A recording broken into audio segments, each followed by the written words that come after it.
السلام علیکم ورحمۃ اللہ وبرکاتہ۔ سامعین، استقبال ہے مسائل حیات کے 26ویں ایپیسوڈ میں۔ آج ہم مفتی صاحب ایک ایپیسوڈ میں 2 سوال کریں گے، اور جو ہمارے سوال ہیں وہ نہایت ہی اہم ہے۔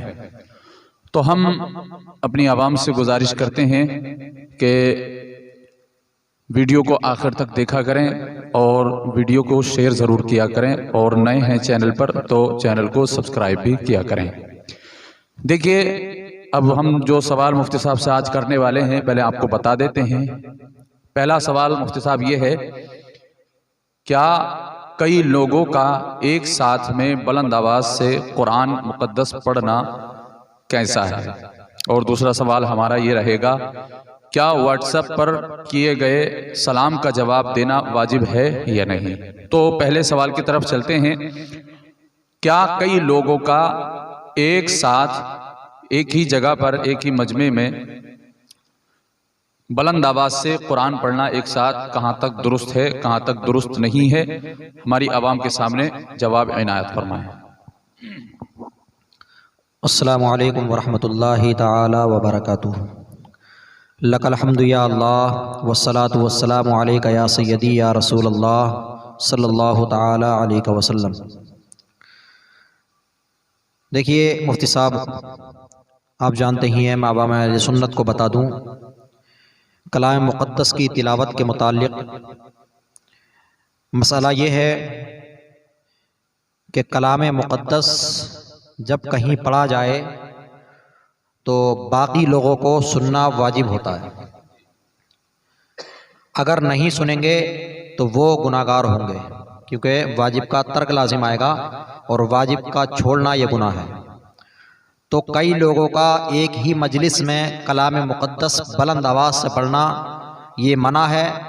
ایک آدمی صرف بلند آواز سے پڑھے، باقی سنیں۔ اور اگر کئی لوگ پڑھ رہے ہیں تو ان کے لیے حکم یہ ہے کہ تمام لوگ آہستہ آہستہ پڑھیں، تاکہ ایک دوسرے کی آواز نہ پہنچے، تکرار نہ ہو، ایک دوسرے کی آواز نہ پہنچے۔ ورنہ اگر آواز نکلے گی، ایک دوسرے کی آواز پہنچے گی، تو پھر اس صورت میں ان پر جو ہے سننا واجب ہو جائے گا، دوسروں پر صرف ایک ہی کا پڑھنا یہ جائز ہوگا بلند آواز سے، باقی کا سننا واجب ہو جائے گا۔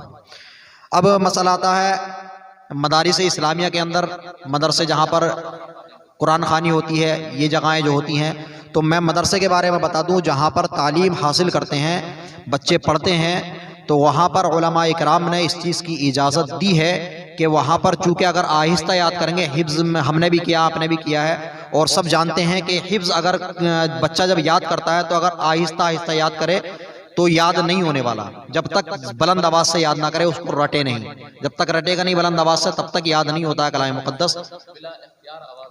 بلا اختیار آواز بھی نکلتی ہے اور ہلنا بھی بلا اختیار ہوتا ہے۔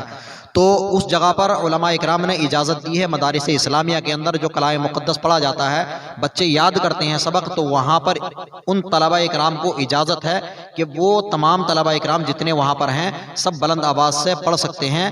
ان کے لیے گناہ نہیں ہے، اور ان کے لیے ایک دوسرے کا سننا بھی واجب نہیں ہوگا، کیونکہ وہاں پر اجازت دی گئی ہے۔ لیکن قرآن خوانی میں بعض جگہ پر ایسا ہوتا ہے کہ بہت بلند آواز سے پڑھتے ہیں قرآن خوانی میں، یا کسی کا انتقال ہو جاتا ہے۔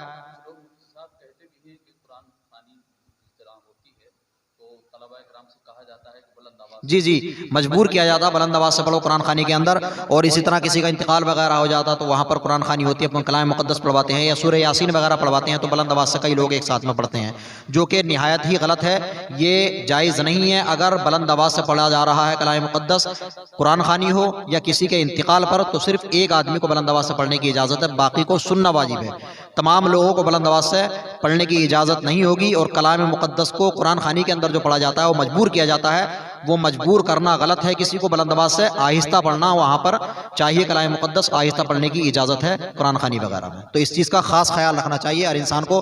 تمام لوگوں سے میں گزارش کرتا ہوں کہ قرآن خوانی میں جہاں بھی آپ جائیں، یا آپ کے سامنے کہیں پر کلام مقدس بلند آواز سے پڑھا جا رہا ہو قرآن خوانی وغیرہ میں، تو وہاں پر آپ تاکید کر دیں کہ کلام مقدس کئی لوگ ایک ساتھ میں بلند آواز سے نہ پڑھیں بلکہ آہستہ پڑھیں۔ صرف یہ اجازت مدارس اسلامیہ کے اندر مدارس کے اسٹوڈنٹس طلبہ کے لیے صرف اجازت ہے، باقی کے لیے نہیں۔ بہت اچھا جواب آپ نے مفتی صاحب سے سماعت کیا. تو اب چلتے ہیں مفتی صاحب دوسرے مسئلے پر. دوسرا مسئلہ یہ ہے، کیا واٹس ایپ جو میسج ہوتا ہے، واٹس ایپ پر جو میسج کیے جاتے ہیں ان میں سلام لکھا ہوا ہوتا ہے، تو اس کا جواب دینا واجب ہے یا نہیں؟ اور جواب فوری طور پہ دیا جائے، پورا خلاصہ جو ہے وہ اس کا ہماری عوام کے سامنے آپ بیان فرما دیں. ماشاءاللہ بہت اچھا سوال کیا ہے، اور یہ سوال مفتی صاحب عام طور پر دور حاضر کے اعتبار سے بہت اچھا سوال ہے، کیونکہ سوشل میڈیا کا دور ہے اور واٹس ایپ وغیرہ جو ہے بہت زیادہ استعمال ہوتا ہے، اور اس پر جو ہے سلام و کلام وغیرہ بہت زیادہ تمام جو پہلے خطوط چلتے تھے، اب خطوط کا جو دور ہے وہ لگ بھگ بہت نہ کے برابر ہے، ختم ہی ہے. اب جو ہے صرف کوئی بھی چیز الا ماشاءاللہ کچھ بھیجنا ہوتا ہے تو واٹس ایپ وغیرہ کے ذریعے یا میل وغیرہ کے ذریعے بھیج دیا جاتا ہے، اور اسی میں سلام بھی لکھ دیا جاتا ہے. تو اس میں آپ کو بتاؤں حضرت مفتی صاحب، آپ جانتے ہی ہیں، عوام اہل سنت کو میں بتا دوں کہ اس میں دو وجہ آتی ہیں. ایک تو یہ دو گروہ ہیں، ایک تو وہ کہ جو واٹس ایپ کو خط کے درجے میں رکھتے ہیں، خطوط کے درجے میں واٹس ایپ کو رکھتے ہیں، اور ایک وہ کہ جو واٹس ایپ کو خطوط کے درجے میں نہیں رکھتے ہیں.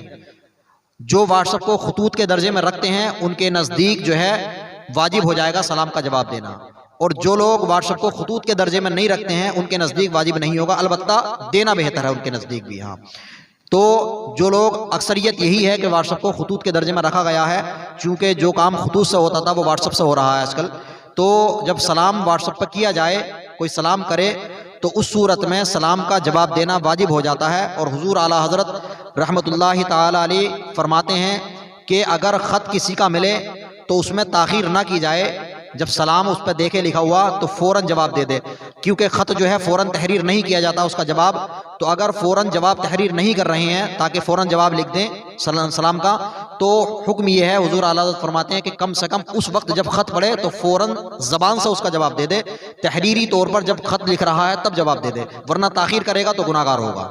تو تاخیر نہ کرے. ہاں، اس صورت میں بھی تو واٹس ایپ کا بھی یہی حکم ہے، جب میسج دیکھے تو فوراً اس کا زبان سے پہلے جواب دے لے، چاہے اس کا رپلائی بعد میں، چاہے رپلائی بعد میں کر دے، لیکن زبان سے اس کا جواب اسی وقت دے دے تاکہ گناہ گار نہ ہو.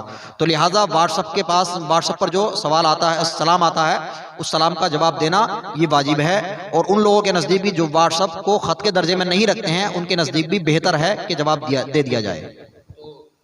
دونوں صورتیں یہی ہیں کہ جواب دینا بہتر ہے. ماشاءاللہ دیکھیے بہت اچھا جواب مفتی صاحب نے دیا، اور یہ وقت کی ضرورت ہے. اسی طریقے کے جو بہت سارے پیچیدہ مسائل ہیں، جو عوام کو جس مسئلے کی ضرورت ہے، انہی مسائل کو لے کر کے ہم آپ کے سامنے حاضر ہو رہے ہیں. یکے بعد دیگرے انشاءاللہ ہم بیان کرتے بھی رہیں گے.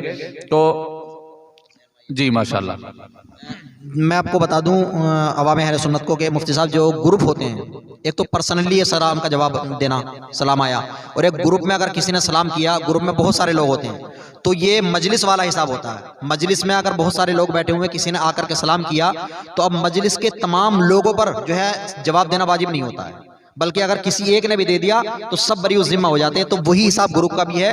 گروپ میں اگر کسی ایک نے سوال کیا تو گروپ کے کسی ایک ممبر نے جواب دے دیا تو وہ تمام بری ذمہ ہو جائیں گے، سب پر جواب دینا واجب نہیں ہوگا.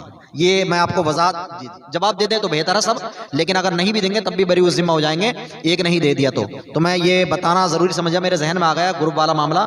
گروپ میں بہت سارے لوگ ہوتے ہیں. جی جناب ماشاءاللہ. دیکھیے ہر ایسی چیز آپ کے سامنے پیش کی جا رہی ہے کہ جس کی آپ کو سخت ضرورت ہے، اور ہماری عوام کو سخت ضرورت ہے. مفتی صاحب اصل میں کیا ہے، ہماری عوام جو ہے وہ کچھ حد تک جو ہے ہم لوگوں کا بھی اس میں کم یوگدان رہا ہے. ہم لوگوں کی کم وقت ہم نے کم دیا ہے سوشل میڈیا پر، تو ہمارے نوجوان جو ہیں وہ دوسرے فرقوں سے جا کر مل گئے ہیں. یہ ہمارے لیے بہت زیادہ نقصان دہ ہے، اور ہمارے نوجوانوں کے لیے بہت زیادہ نقصان دہ ہے. تو ہم آپ کے سامنے الحمدللہ اب یہ کام کر رہے ہیں، تو امید ہے کہ آپ کو یہ کام پسند آ رہا ہوگا. اور یہ ویڈیو آپ کو اگر اچھی لگی ہو تو چینل کو ابھی سبسکرائب کر لیں، اور شیئر کرنا ہرگز نہ بھولا کریں. ہر ویڈیو شیئر ضرور کیا کریں. تو اب ملتے ہیں انشاءاللہ 27ویں ایپیسوڈ میں. جب تک کے لیے خدا حافظ. السلام علیکم ورحمۃ اللہ وبرکاتہ.